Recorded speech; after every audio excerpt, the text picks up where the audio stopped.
Well, first I'd like to say that there should have been a Latino person, an indigenous person, and an Asian person asking questions too, because this is a diversified state. I don't accept the premise of your question. I don't think we should we already cut to the bone. How about a progressive taxation? There are those in this state that are making millions of dollars. I would propose a progressive taxation package. If you're making $300,000 to $500,000, 1.5%. If you're making $500,000 to $1 million, 2.5%. If you're making $1 million to $5 million, 3.5%. And if you're making $10 million or more, you should pay more. We're already cut to the bones. It's time for us to get the wealthy, and they make up less than 1% of this population. Andrew Cuomo and Palladino, not only are they going to cut your programs and your vital services, they're also going to cut union pensions. They're also going to cut money from health care for unions. They're going to freeze union wages because it's easy to be a political bully and take it out on the poor, struggling working class families and unions. How about taking it out on the rich? They have more, they should pay more. They don't have the courage to do that. We have to get rid of political cowardice and those who are controlled by corporate interests. It's time for us to say to the hard working class families in this state that when you retire, we're going to protect your pension. Okay, when you're working, time, Mr. Barron. You're going to get a living wage. Mr. I would Hawkins, not cut minute and a half for you, sir. For the first time in the history of New York State, and some even said for the entire nation, there is a Black and Latino-led political party on statewide ballot. Now that's very significant for us because in the past, we've had to always couch, drown out, or filter out the real issues that affect our people because we wanted to be acceptable to mainstream. We don't have to do that anymore. We can put forward a platform that speaks first directly to our interests, which really generally speaks to the interests of basically working class people in the country. What was good about the debate was in letting people learn that there really are other credible ideas, that it's really not a race that is between Palladino and Cuomo, that those are not the only choices, that there are some other people that are really competent and really qualified. And Charles Barron is the person who I believe is the best equipped, not only with Charles, but the people that he has around him, the people that we have organized into the Freedom Party. That begins to pool the talent, insight, experiences of people who have spent their lives serving these underserved communities, and nobody was talking about how they would serve the underserved community except Barron. I've been trying to expand my business for a year and a half now, and it seemed hard for me to get a business loan. So if he was elected governor, how can you help a small business owner like me? All right, candidates, how would you answer that? For this question, you'll have 60 seconds for your answer. Again, no rebuttal, and we begin with Mr. Barron. Well, first of all, I would look at the procurement contracting in the city of New York is $17 billion. We did a study and found out that Black companies get less than 1% of that. And in the state, it's even more billions, and we get less than 5%. The racism is in the budget and the allocating of contracts to Black businesses like this gentleman on the film here. We need to make sure that whenever there's procurement budgets being developed, that the minority and women's business owners get their fair share of that budget.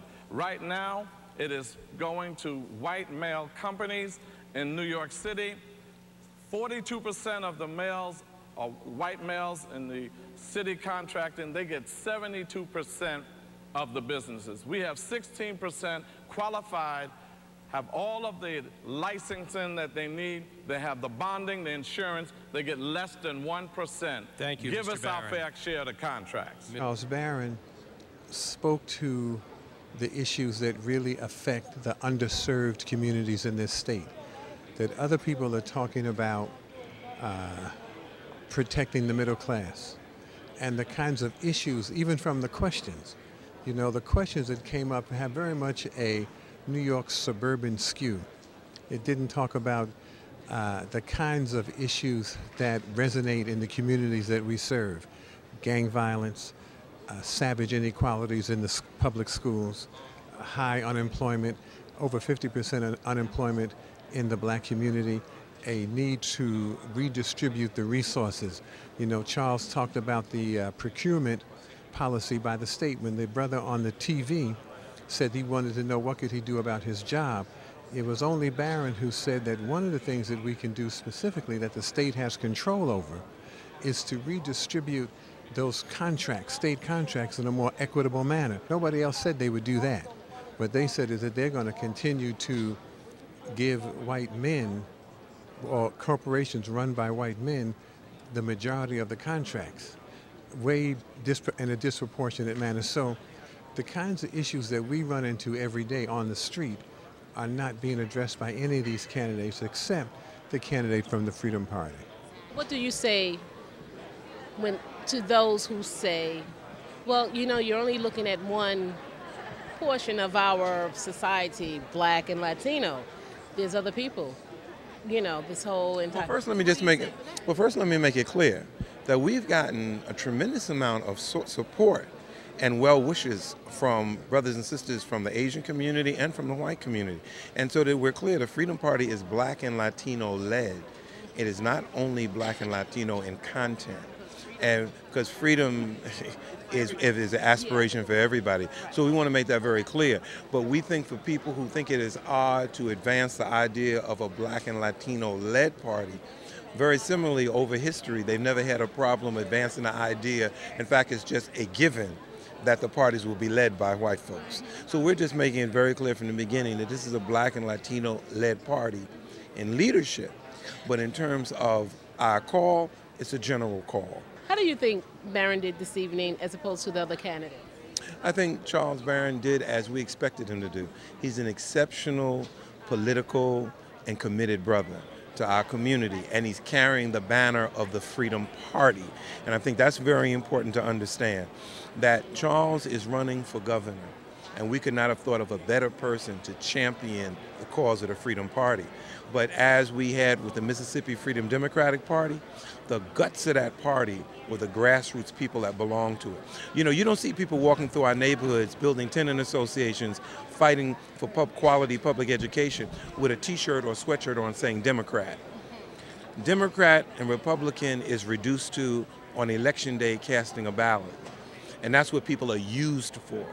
The Freedom Party is a grassroots party to fill the political gap of a structure that we need. And so the party is the heart of what we're talking about. And the banner carriers are Charles and Eva and Ramon. And as I said, we couldn't find three finer people to do that. What do you think his prospects would be in terms of winning? There are enough people, blacks and Latinos, in New York State that we could actually win this election with black and Latino votes. And just tell us the steps in terms of what it's going to take. I understand we need 50,000 votes. Well, I think I can never say enough about the first step. As they always says, I think as a singer said, first is the idea that we can do this. Second was we needed 15,000 petition signatures. We got 43,500. We got almost twice as many as Palladino did. And I think the most important part about that, we got it all across the state. We got it from various people, certainly in the heart of the black and Latino community, but like I said to you, many, many white folks and Asians signed our petitions because they believe in what we're talking about. It's not just black and Latino. Now our next task is 50,000 votes statewide to become a permanent member of the ballot for, I think it's a 4-year cycle.